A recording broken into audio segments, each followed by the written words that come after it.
Carl and Brendan here from Games, Brains and Head-Banging Life, gbhbl.com for sure. And it's reaction video time as we're checking out another track from Trendkill. Way back when, not that long ago, to be honest, I, on my own, checked out Struck from Existence from Trendkill. Was a banger. I really like this band. And they're back with a brand new track called Obsession. It's the second new track of theirs with their new vocalist. So, you know what I mean? They're kind of gearing up, Trendkill. This is Obsession. Don't know loads about it. Haven't had a chance to listen to it already. They say the theme behind Obsession is addiction. Whether it's sex, food, drugs, or even social media, it's about addiction. So, you know, topical, interesting subject. Trendkill, you aware of these guys? No, I know nothing. This is new for me. Surprise. Yes, indeedy. Then let's do this. To do a reaction for Trendkill in 3, 2, 1, go.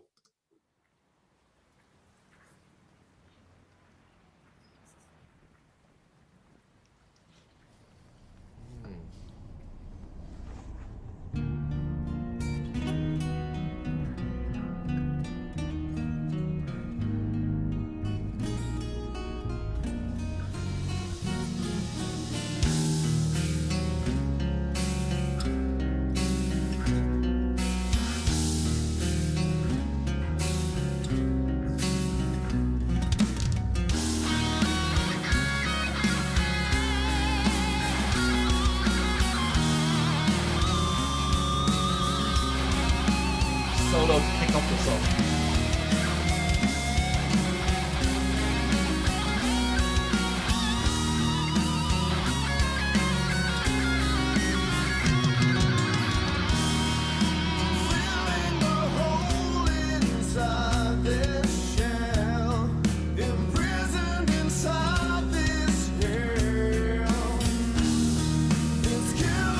You almost don't expect that voice to come out of it. No, I didn't. Great voice, though.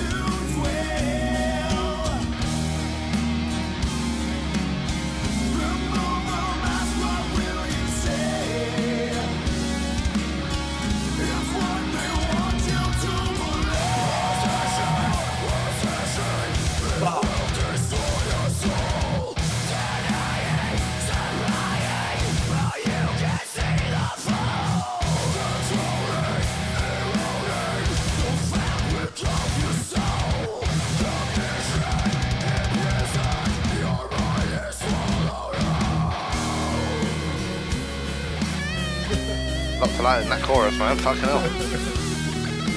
Drums were brilliant there, man. It's funny because I was sitting thinking, oh, they're heavy at this. This is not going to be a heavy one. And Brendan's going to be like, the fuck? I knew they were going to be heavy because the bassist got a Pantera shirt on.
About every other genre, so why not a bit of thrash?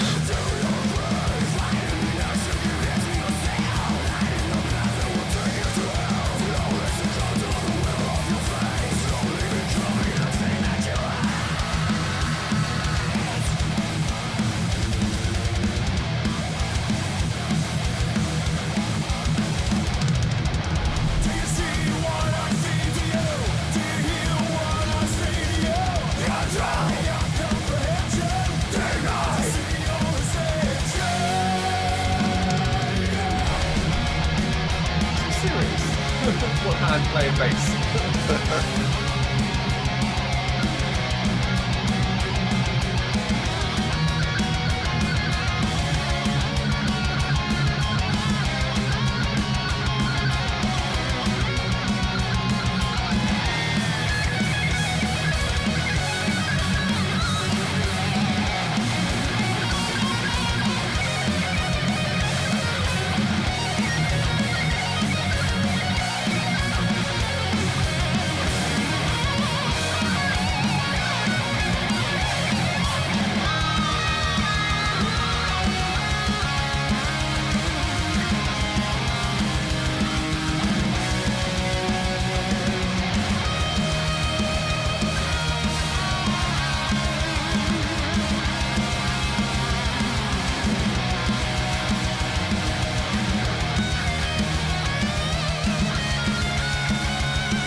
Someone's been taking lessons from the School of Machinists only. 2 years later. Dragon Force. Zach Wild.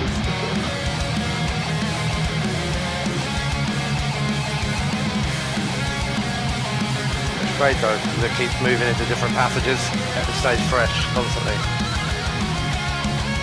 That's right.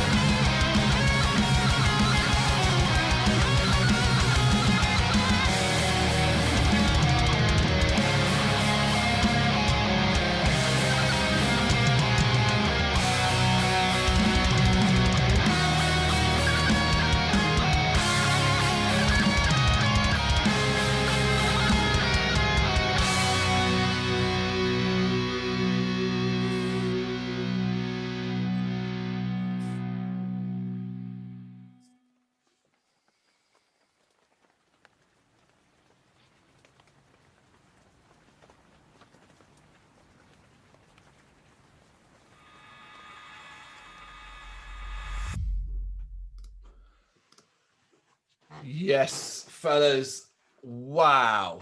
I thought that was simply amazing. Simply amazing. I mean, you could break down every instrument and talk about how brilliantly everyone was doing it. Let's just talk about the vocalist. I mean, Jesus fucking Christ. Yeah, he surprised the hell out of me, to be honest with you. Not because I was expecting it to be shit, but his clean singing voice is a lot deeper than I thought. I know it's such a stupid thing to say because you're looking at him on a little fucking box on a monitor, you know what I mean? But he looks relatively small. Like And he doesn't young. look like and young, yeah. And his clean singing voice is like much deeper than I was expecting it to be. I thought it was going to be higher. He's got loads of different tones as well, which I really like. So like when he went into the heavy stuff, you know, the guttural stuff, it was great to see that it wasn't like clean, then here's my guttural. There are also then different tones within that, where Higher, it was higher and then lower and then higher. So immense singer, absolutely brilliant. Yeah. I can honestly say I fucking loved that. And I felt like at times with that song, like it, I'm going for like a host of stupid comments this time. That's what I'm going to do. So I started by saying he's small because he exists on a little screen, but now I'm going to say like at points in that song, I was like, this is like it's written for me based on my metal upbringing, because I felt like I was picking up. I might be wrong, but like their inspiration throughout it, and I was like, I was hearing like there was a big part of that song where I felt genuinely, and it's not just because they're called Trendkill and the guy's wearing a Pantera shirt, that it had a Pantera vibe. Yeah, it had that groove kind of metal, but then also with the solo, you know, you're talking about your sort of Cemetery Gates and, you know, that sort of stuff, or anything really, because, you know, fucking Dimebag was in the band at the end of the day. Of course. You know what I mean? And then there was the parts near the end where I was kind of feeling like a Metallica vibe, you know, the more of the sort of big sounding stuff. I mean, that's the sort of shit like I could see like headlining Major Fest. That's a big sound, isn't it? It's not, that's massive. Like that was huge. And I was listening, I was hearing Pantera and I was hearing bits of Sabbath and bits of, like I said, Metallica or Megadeth and you know, and then it moved through so many passages. The guitars were fucking brilliant, the solos were brilliant, and like they were so long. We had one at the beginning, like you pointed out, solo at the beginning. There's a couple of like mini ones scattered about, but then obviously a very, very lengthy instrumental section. But because it just constantly moved from chapter to chapter, and like, you know, at no point it felt like you were listening to a load of different solos. It didn't feel like one, like, oh my god, they're dragging this solo out ever. It was just like, oh, what are they going to do next? And then move into the next phase. I thought that was fantastic. That's absolutely blown me away. That has. Love that. I'm now your #1 fan, and you will also be getting tattooed on my forehead.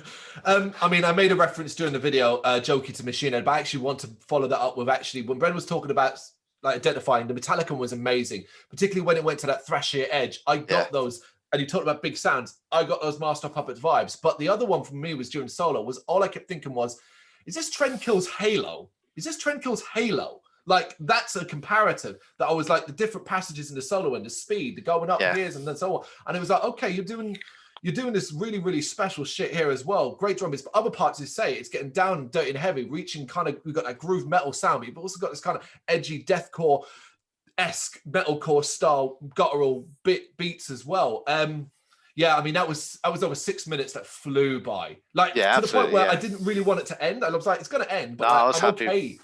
I was happy with it. Just keep going. Just keep going. I'll stop some point tomorrow. But the other thing I would just say is I quite liked. I didn't pick up an awful lot of the lyrics. That's the truth of it, because I was so into watching it that I must admit that I wasn't focusing an awful lot, even on the clean singing. But I kind of, from the emotional perspective, I felt like it really put across the obsession sort of thing, you know, this idea of addiction and everything like that. It felt emotional, and I felt I connected to that. I also really liked the very sparingly used, but very, very cleverly and beautifully structured sort of sadness of the greys and the man walking in the rain, and you know what I mean. I thought it was a very clever way to put it across without it just becoming a whole full video. It was because it wasn't a lot. It was like, you know, we had a bit at the beginning, a bit at the end, and it was almost like, you know, the man's walking along and then we're in his head, and this is a song that's the voice is going around and the arguments in his head, and then we're watching him walking off. And I thought that was a nice touch too, you know. Yeah, I mean, it's blown us both away. Fantastic stuff from Trendkill, and Amazing. no doubt starting off our obsession, cha-ching, with Trendkill. Yep. Let us know what you think in the comments. Thank you very much for watching. You can check us out on gbhbl.com, as well as on Facebook, Instagram, Twitter and Tumblr. Go to Patreon to help us out over there. That's patreon.com/gbhbl, as well as Big Cartel, where you can find some of our merchandise.